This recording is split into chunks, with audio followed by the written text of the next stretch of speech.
New Thought Media Network.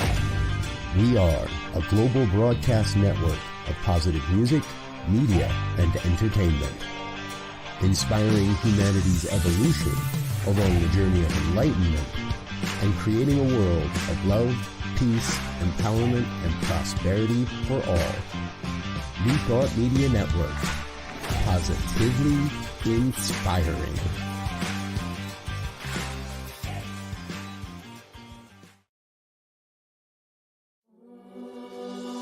Free my mind, open my heart with the whispers of truth. To live a conscious life, to live a conscious life on the growing edge. On the growing edge.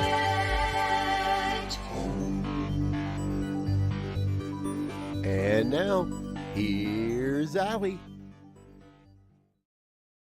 Hello and welcome back. I'm Dr. Allie Benjamin, and it is my great pleasure to be here today. And if you're here for the first time, I'm so glad that you're here. Welcome. Here at Growing Edge Live, we're all about having conversations with soul-centered individuals that are channeling their time, their talent, their energy, their resources, their love into doing good works in the world and bringing us together as humanity in love. So welcome. I'm so happy to be here today because I have an amazing guest today, and you're going to meet her in just a little bit, Sara Nichols. But before we jump into our conversation, I have a question from John for Ask Allie. And so John says, I've been working on myself, seeing a therapist, and practicing meditation for several months now. Good for you, John. It's been hard work, but I'm loving it. Things are going well in most areas of my life, except with my relationships. My friends don't understand the new me. Maybe I am outgrowing them.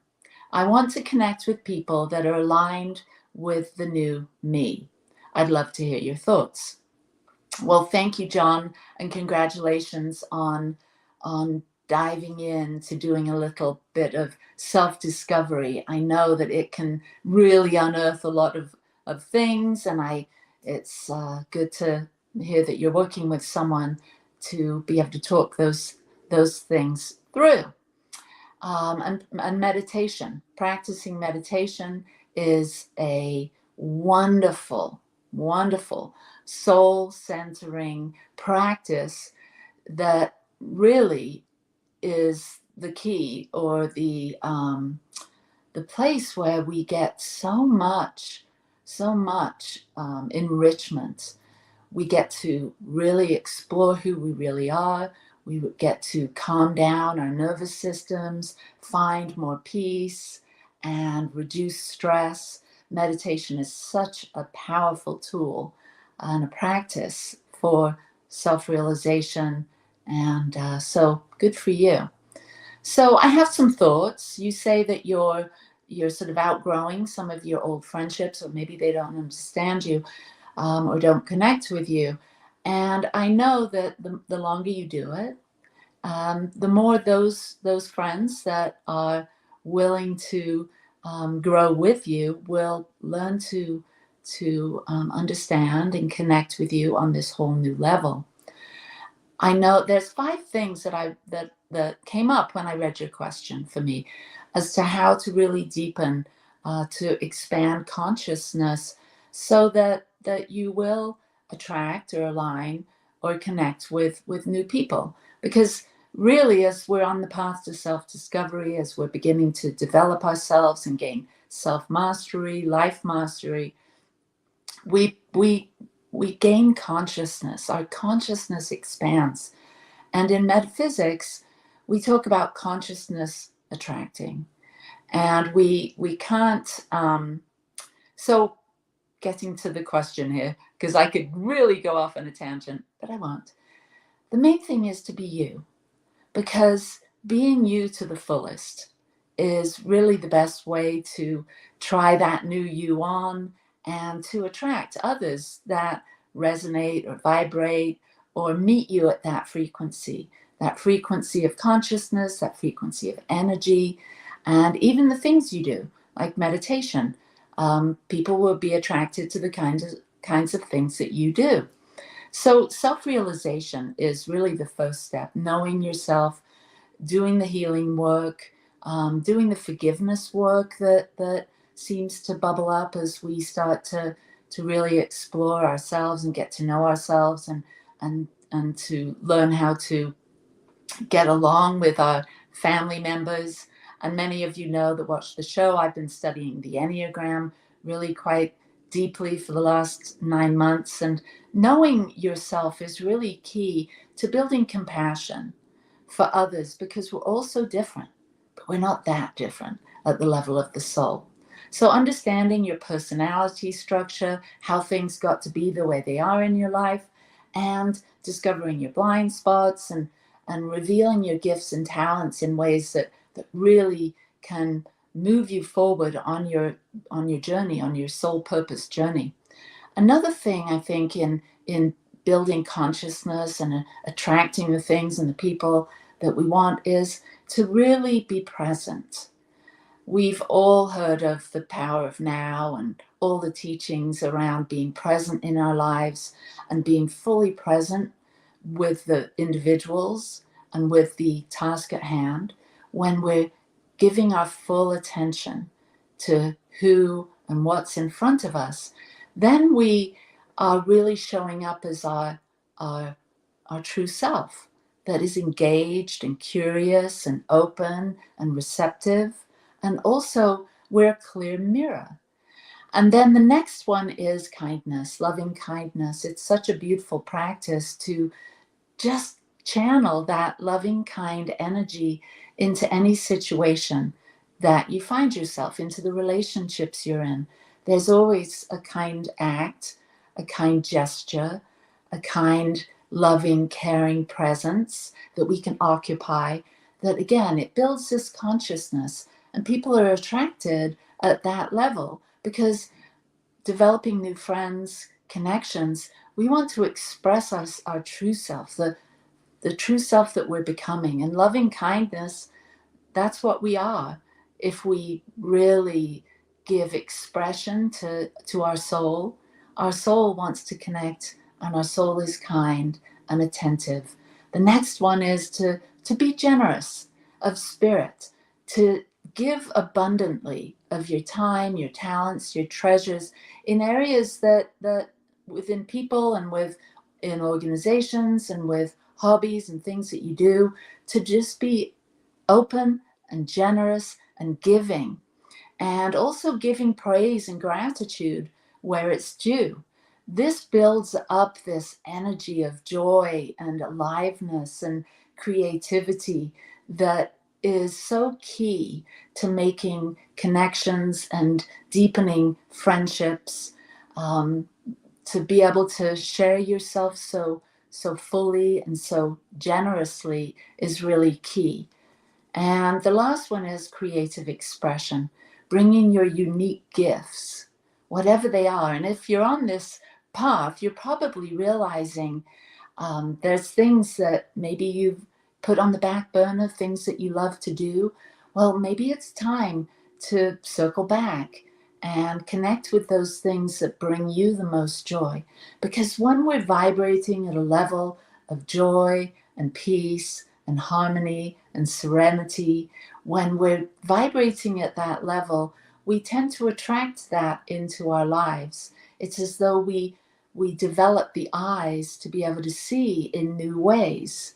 And that gives people the opportunity for them to see us in our very most authentic expression, when we're doing what we love, when we're paying attention, when we're giving praise and gratitude where it's due, when we've done our self-work, when we truly know who we are in truth, what we are in truth, and how we're here to serve in truth, then you'll naturally attract those individuals that will appreciate and help support you on your growth journey.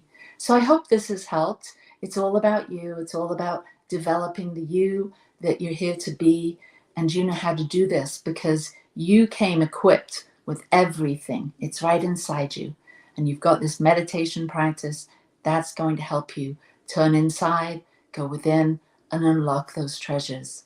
And so peace and blessings to you, John. And if any of you have a question and you'd like to explore it here, go ahead and email me at growingedgelive@gmail.com.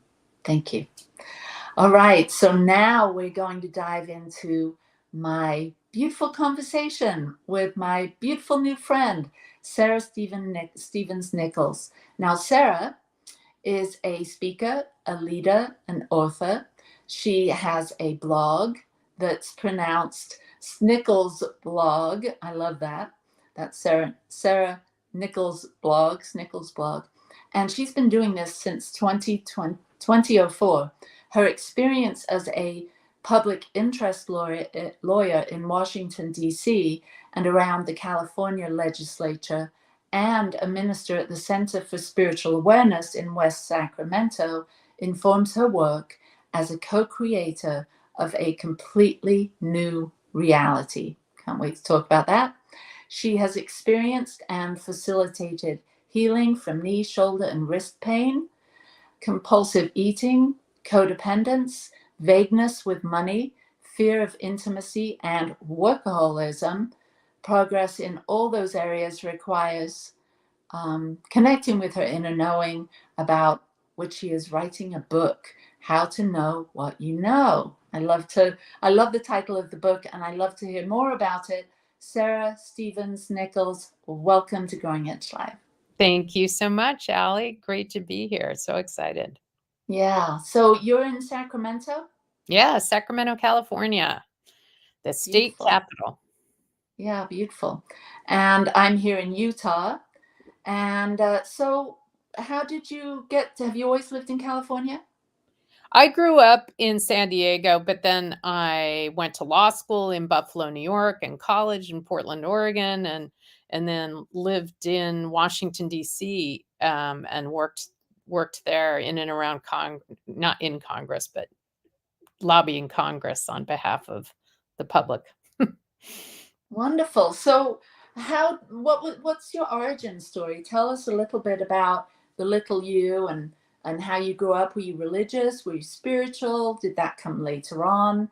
How did all of that come into affect you to be who you are today?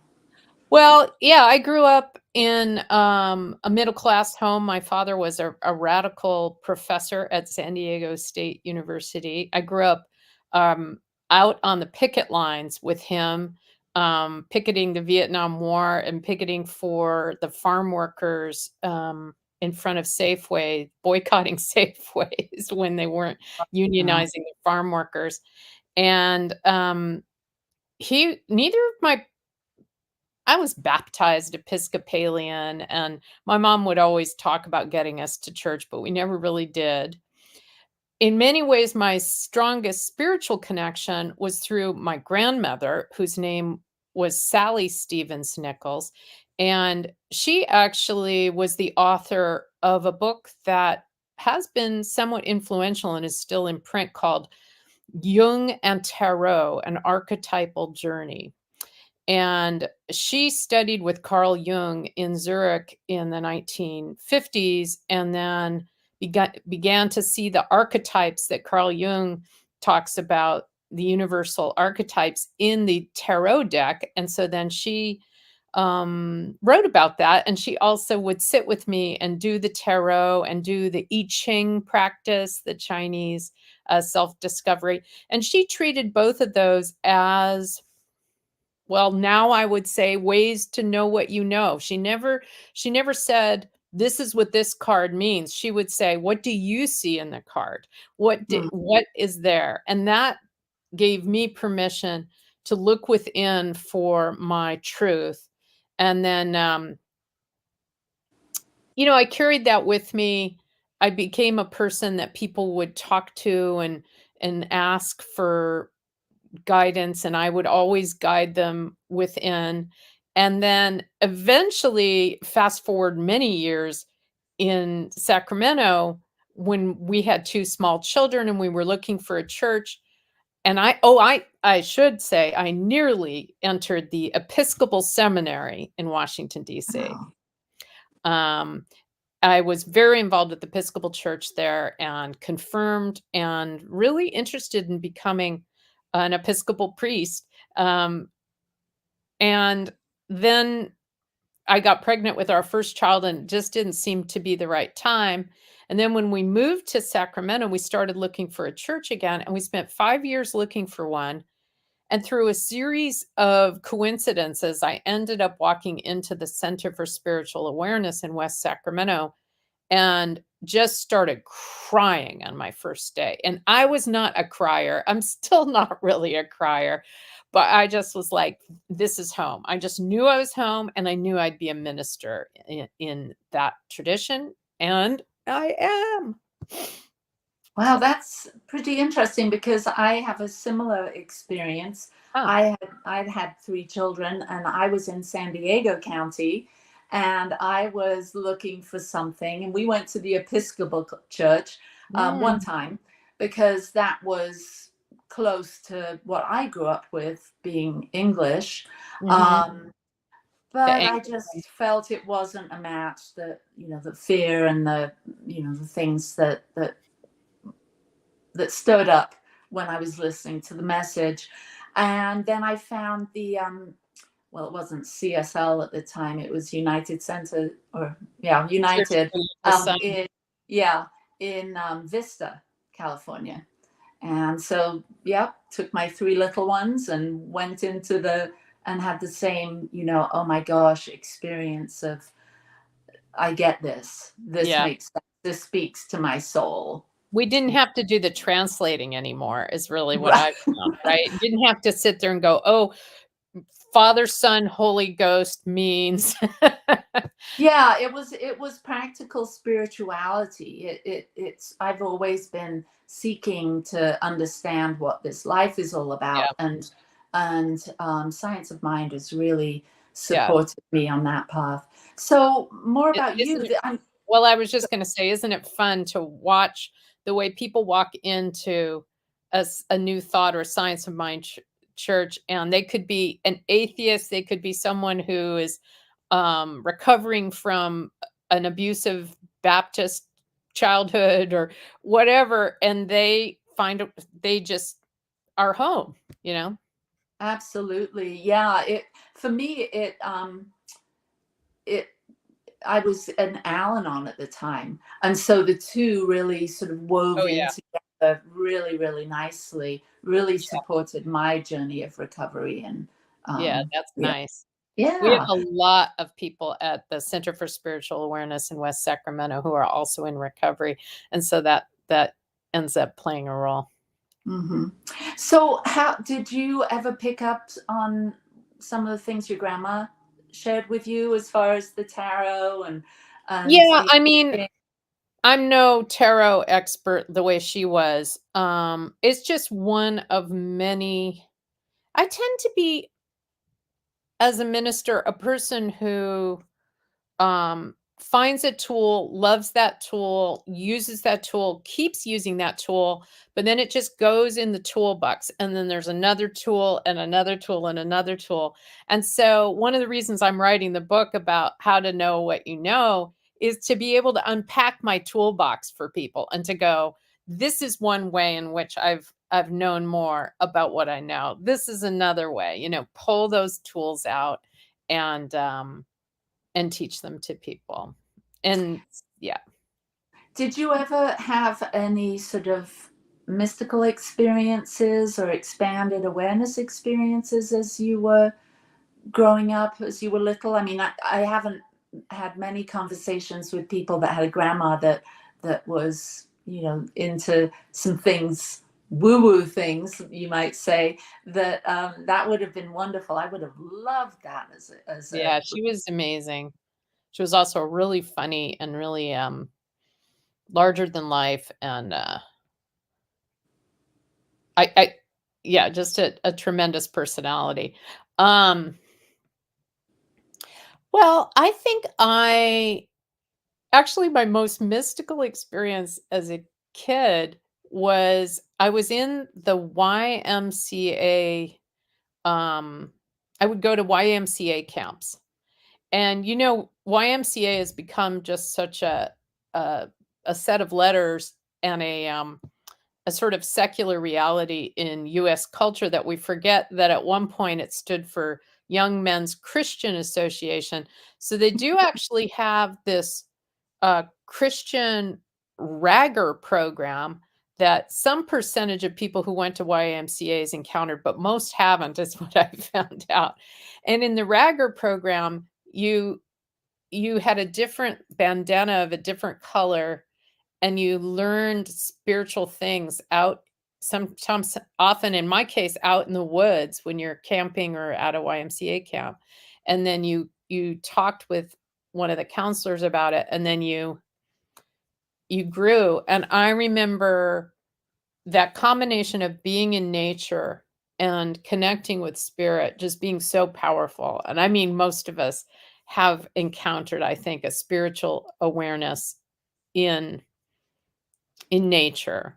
Mhm. And I'm lucky enough to have grown up with we have a family foothold in Yosemite National Park. So I have spent time in that cathedral of the giant rocks, the glacial, iconic glacial fixtures, and just that is where I've had some of the most powerful spiritual experiences of my whole life. Just the awe that this has been created, and it exists, and that we can be with it.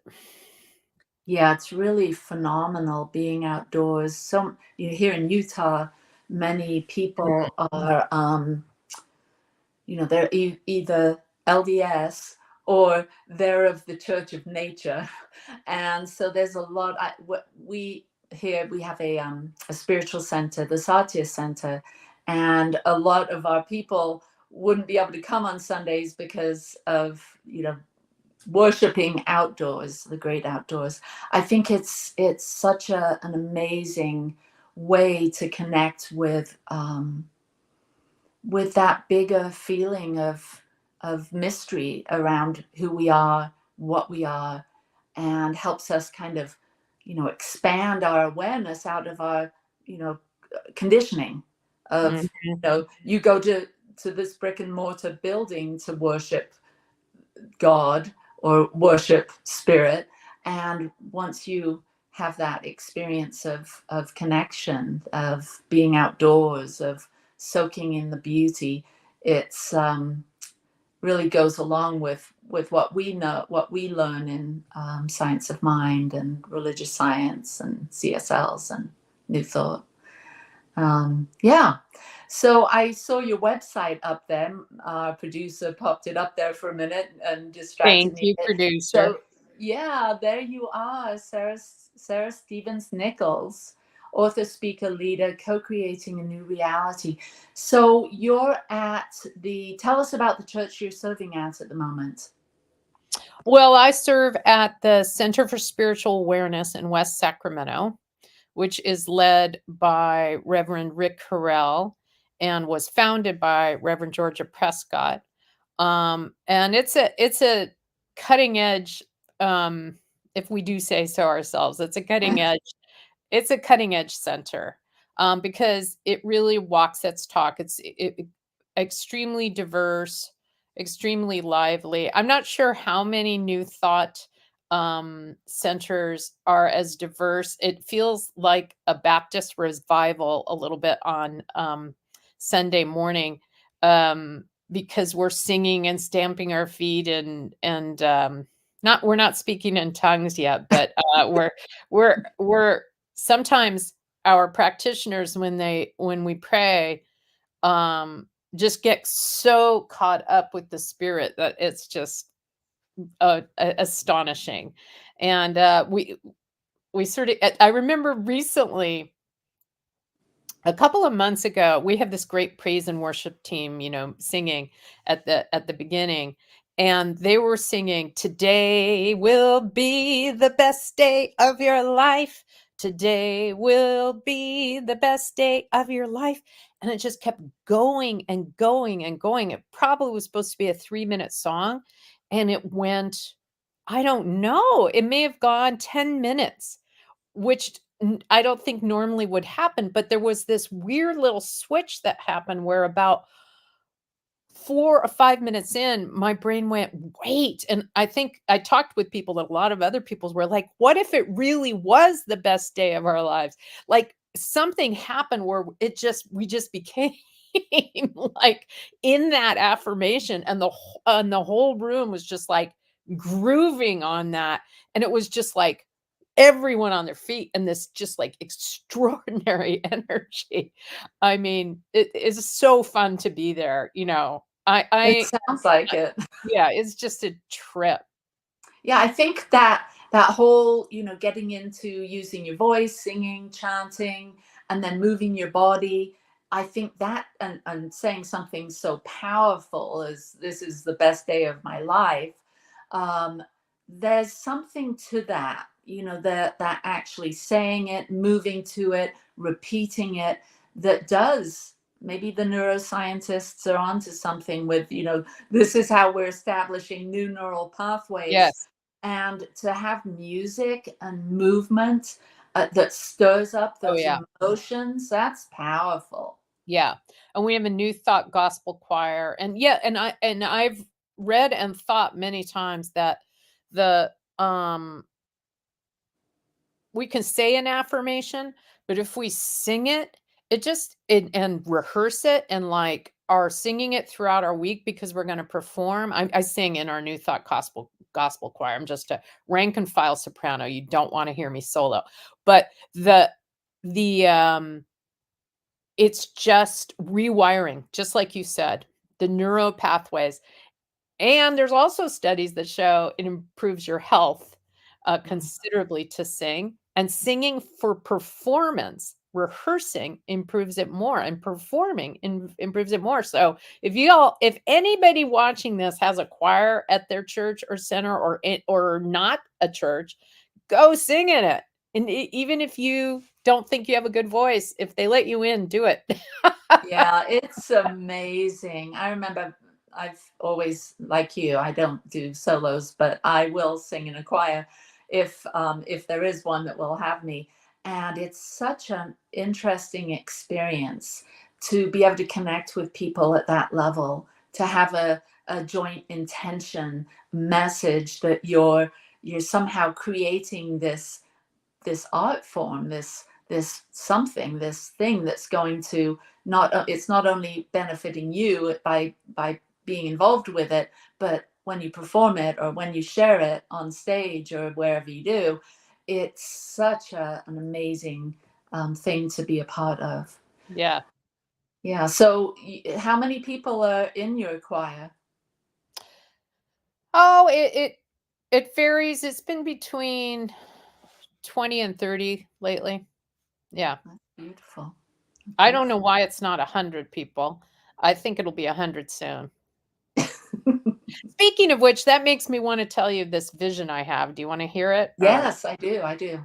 So, and then this kind of connects my like political and spiritual, where it comes together is, I think one of the things that especially the Centers for Spiritual Living and probably all the unaffiliated New Thought know how to pray in the way we do with spiritual mind treatment, right? Which is a very powerful way of praying, and any way to pray is great, but it's a particularly mind-blowing one. And I am into taking that out into the world and praying in context where nobody even knows you're praying, but doing a spiritual mind trip. So, my favorite example of this is I will show up at public meetings like the county board of supervisors meeting or the city council meeting. And recently I went to the Sacramento City Council where there was a resolution being voted on to declare Sacramento support for a ceasefire in Gaza. And there was a huge amount of controversy around that, and a lot of energy around that, and a lot of people being very angry at each other and angry at the city council, and everyone sure that nobody was doing it right. So I showed up to do a spiritual mind treatment as my testimony. Just come up to and do a spiritual mind treatment where I'm saying, just for anybody who's watching who doesn't know what it would be like, this is what I did, is to say,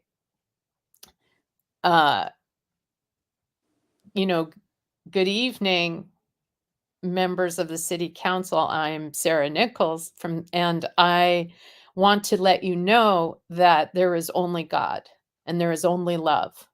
And love is showing up as each of you here. And love is showing up as every single person in this room. And love is showing up. And I just kept speaking of where love was and what love was doing.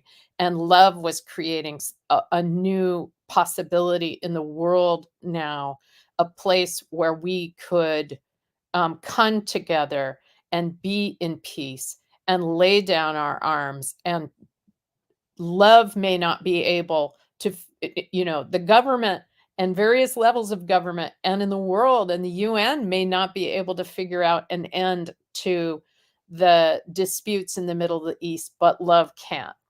And Sacramento may have no jurisdiction over the ceasefire, but love does. And so that's what I showed up for. And I've done that in other contexts. And what I have found is, first of all, it's an amazing experience for me, but also it changes the room. People, something happens that wasn't otherwise going to happen. And people come up to me saying, that was so beautiful. They don't know it's a prayer. They just know it's the truth, and they can hear and feel the truth. And on that evening, I actually, they actually voted for, overwhelmingly, the city council voted for that resolution. And it wasn't expected that was going to happen. And it did.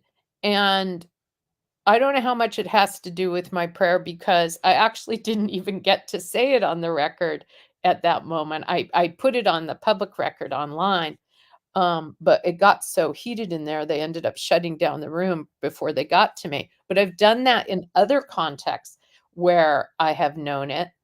And I would highly recommend anybody to show up and pray in public. I picture also entire groups of practitioners, whether they're licensed or not, just people showing up to know the truth in public and to say the truth without having to have a picket sign or be angry, transforming the possibility into a world that works for everyone.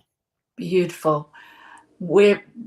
Keep that in front of mind, because we're going to pop off just for a minute or two for our break. See you on the other side. Please help us say thank you to our organizational sponsors, including the Hefferland Foundation, Affiliated New Thought Network, International New Thought Alliance, Science of Mind Archives and Library Foundation, Center for Spiritual Living Denver, Center for Spiritual Living Midtown, New Thought Philadelphia, Planned Happiness Institute, Summit Center for Spiritual Living, One Heart Retreats, Center for Spiritual Living on the Lake, Unity Kitchener, Unity Spiritual Center Ottawa, Om Center for Spiritual Living, thesatyacenter, Begin Within Ministries, Center for Spiritual Living North Jersey, Unity of Savannah, and the Center for Spiritual Living, Seattle, as well as all of our individual donors. Thank you for being part of the New Thought Media Network. Please like, share, and subscribe. New Thought Media Network, positively inspiring.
Free my mind, open my heart with the whispers of truth. To live a conscious life, to live a conscious life on the growing edge. On the growing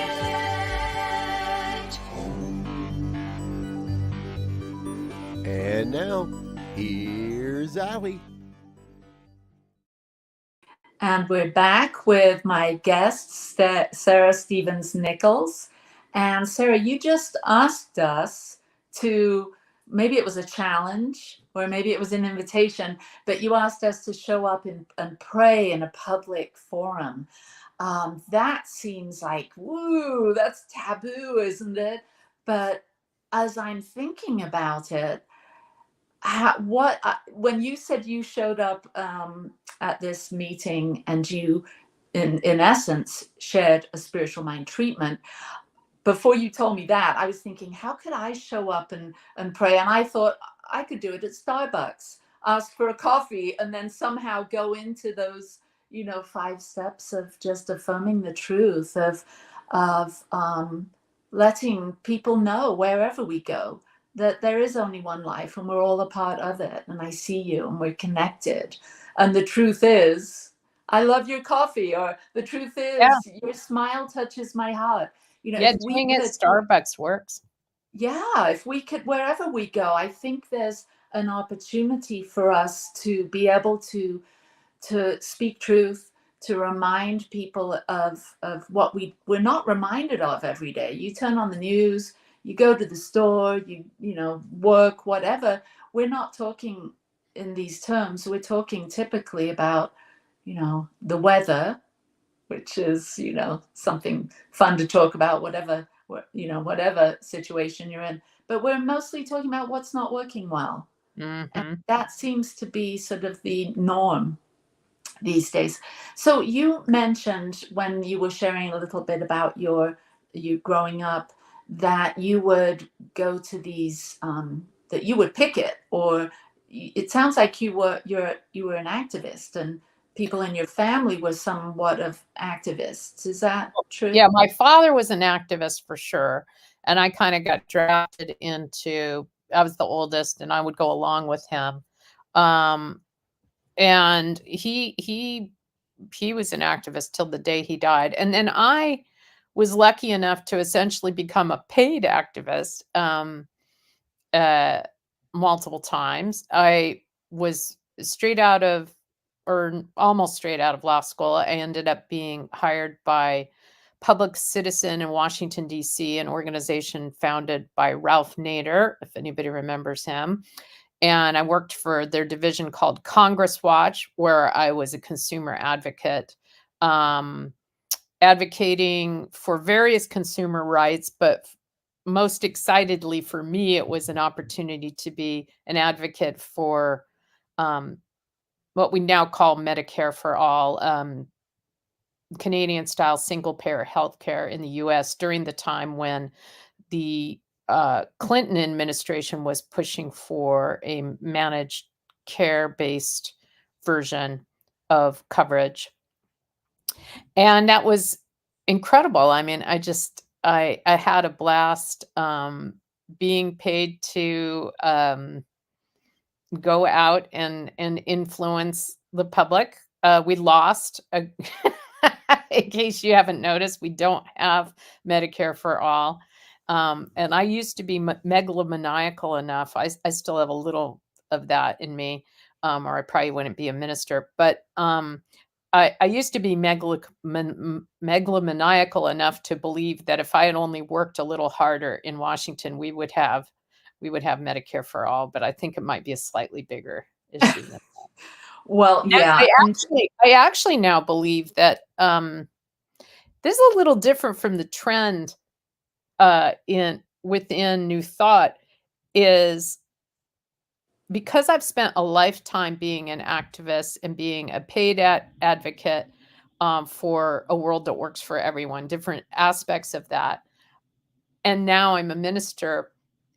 I'm not so much forgetting, it's fine that other people are, but I'm not so much forgetting the ministers and the congregants of New Thought out on the street being angry with other people. I'm more about believing the tools that we teach and the power that we teach, and taking that to the streets, like I was saying before, and taking that out to transform the parameters of the possible.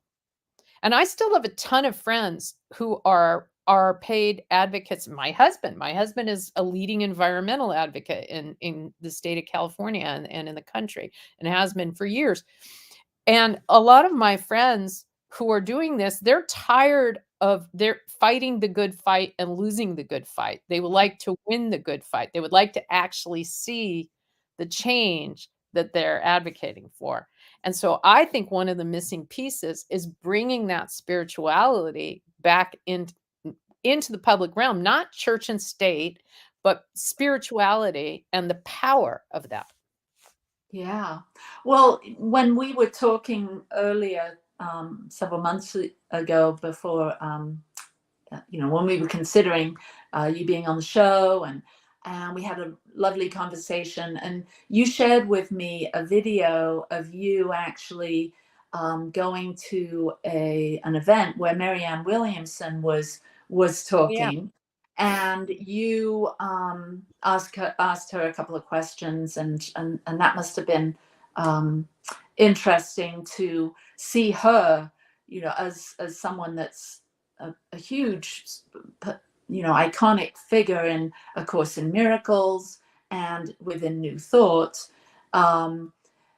They're on the campaign trail and actually showing up, not mixing church and state in the traditional sense of it, but bringing a spiritual flavor to mainstream America. And so when you saw her doing her thing and you had an opportunity to have a conversation with her, did anything change for you as far as, this being an advocate, wanting to create change and bringing spirit into the conversation, as far as, creating change and building a structure that's based on spirit but not religion?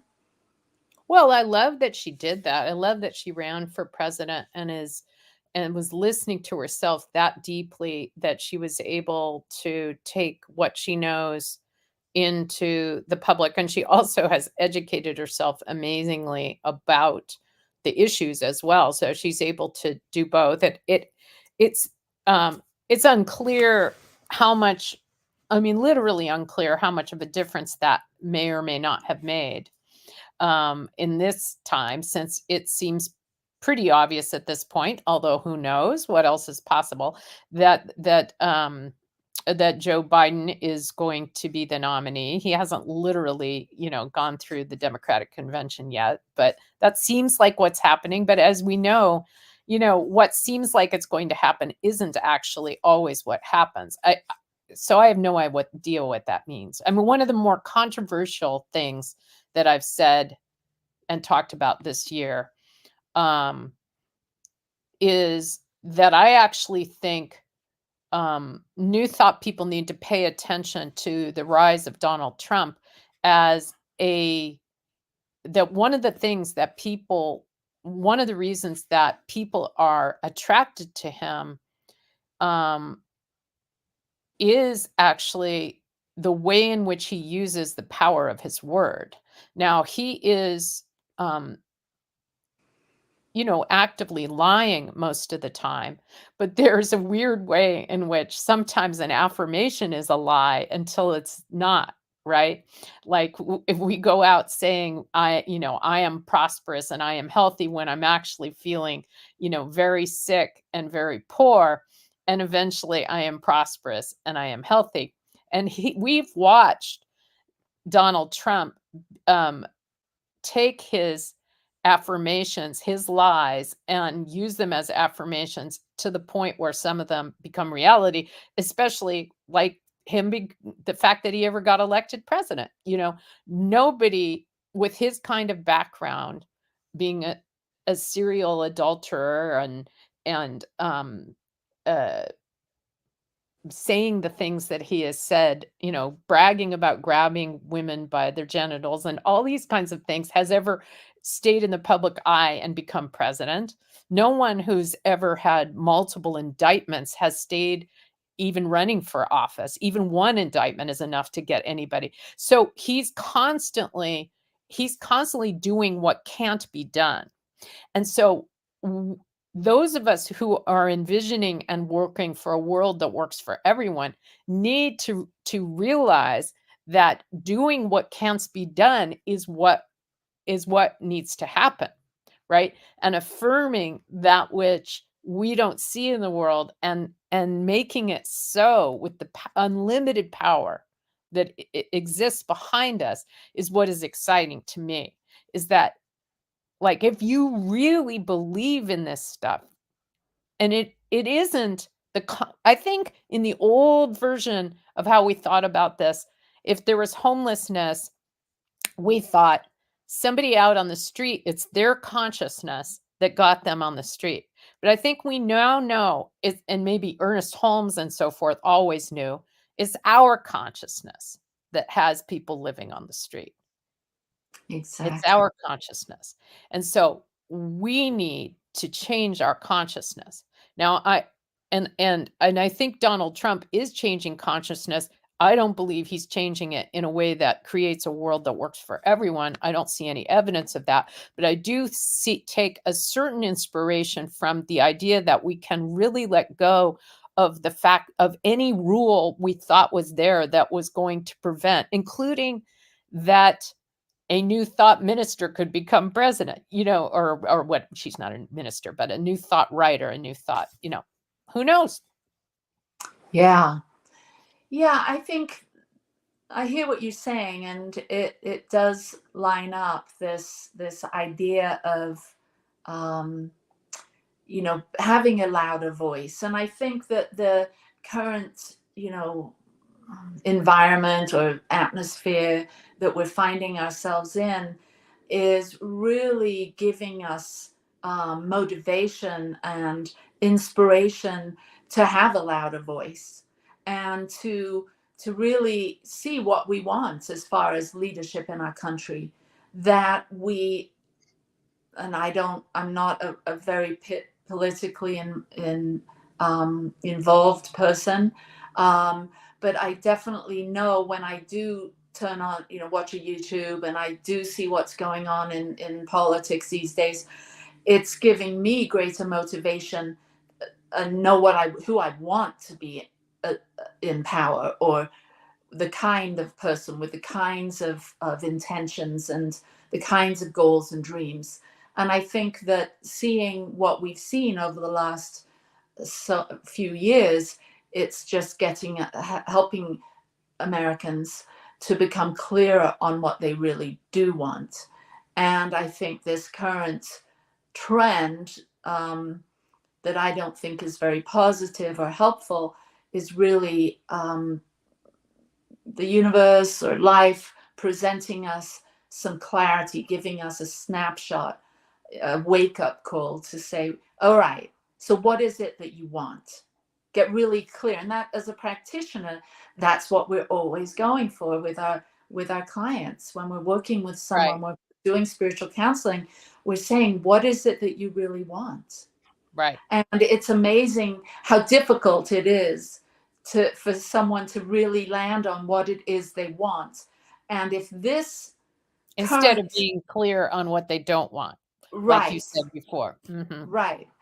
And if this current environment isn't stoking that fire within our heart to know what, so we can determine what it is that's most important to us, what really matters to us. So how you told us your story around how you came to CSL. I'm wondering how those two parts of you, this spiritual seeker, this spiritual activist, and this humanitarian, this person that wants to make the world better, how has that come together? You're being a lawyer and being a minister. How does that show up in your ministry? Well, like I say, showing up at city council to pray. Also, well, one of the things I'm in a little bit more position to do than others is to educate my colleagues who are leading centers about how much more they can do, how much more they can get involved in the world legally than they realize. You know, a lot of people in churches of any kind but especially our centers for some reason get scared of taking public positions and think that they're going to be running foul of the tax laws, and that they're jeopardizing their nonprofit status. Well, that's not true at all. You can take a position for or against any public policy, including legislation, including ballot initiatives. If you live in a state that has statewide ballot initiatives or other state and local measures to vote on, you can take affirmative positions. You could spend money on those. You could talk about them till you're blue in the face. It's all completely legal. It's not considered political. It's not political. The only thing that's political is if you take a position for or against a particular politician who is, or political party who is running for office. And so it's not even political, believe it or not, from the standpoint of the IRS, that I would talk about one particular politician and say things about them. That's not even political. We could put out a Centers for Spiritual Living election guide where it lists our values and gives an A to one candidate who has on how they are on our values, and a F to another candidate on how they are on our values or a vision of the world that works for everyone. That's also completely legal as far as the IRS is concerned. Wow. It's scary to hear. I mean, as a pulpit minister, as the founder of a spiritual center here in Utah, I love what you're saying, but I'm also like, it stirs up a little fear in me because you can't please everyone. I know that. But to take a stand can be quite disruptive within, let's say, a spiritual community that has a real mix of people. Tell it to the mega churches, Ellie. They take stands and they grow and grow and grow. Well, I hear it. Huge. I mean, I'm here in Utah with the LDS population so huge, and they definitely take a stand. That they are definitely instructed on, how they're voting, and I don't know. It still kind of stirs up this energy of, and I'm sure you bump into that as you talk to other ministers, as you share some of these ideas, which Well, are, yeah, and all I'm saying is these are the parameters of the possible, even on the actual legal front, are much wider than you may think. And so yeah. then it's our spiritual work to do our work around our what we're afraid of and the stories we're telling ourselves about what will happen if we actually step into our truth. I mean, the Center for Spiritual Awareness in West Sacramento has, 200 or 300 people on a Sunday, and it was only founded 20 years ago. It's not some 100-year-old church. And it's growing all the time, even post-pandemic. And it's very clear on what it stands for. So if you need an example of now that's Sacramento, but there's a lot of conservative people living in Sacramento. And, so anybody can do what they want to do wherever they are. And the only limitations are in consciousness. Exactly. Well, I can't believe we're at the end of the show already. This conversation has been really interesting, and I always leave or ask a question at the end of the show, and it's this. We've all heard the song, "What the World Needs Now is Love, Sweet Love." And I'm wondering, Sarah, what, from your standpoint, does the world need now? Oh gosh, first, definitely love, sweet love. Except that love is not about, love is powerful. So just remembering that the power of love can accomplish anything. That's what the Christ consciousness came to this earth to show us, is that the power of love can overcome. And as Martin Luther King said, darkness cannot drive out darkness. Only light can do that. Hate cannot drive out hate. Only love can do that. That's beautiful. Sarah, thank you so much for being my guest today. People can connect with you, read your blog, and it's really been quite mind expanding and heart expanding. Thank you. Thank you very much. All right, everyone. Thank you for being here today. Thank you for watching. And we really love you and appreciate you. Join us next Monday for John Harold Moore, who will be sharing his family constellations. So thank you. Thank you, Michael. Thank you, New Thought Media Network and the Satya Center. And most importantly, Sarah, thank you. Bye-bye. Free my mind, open my heart with the whispers of truth. To live a conscious life, to live a conscious life on the growing edge.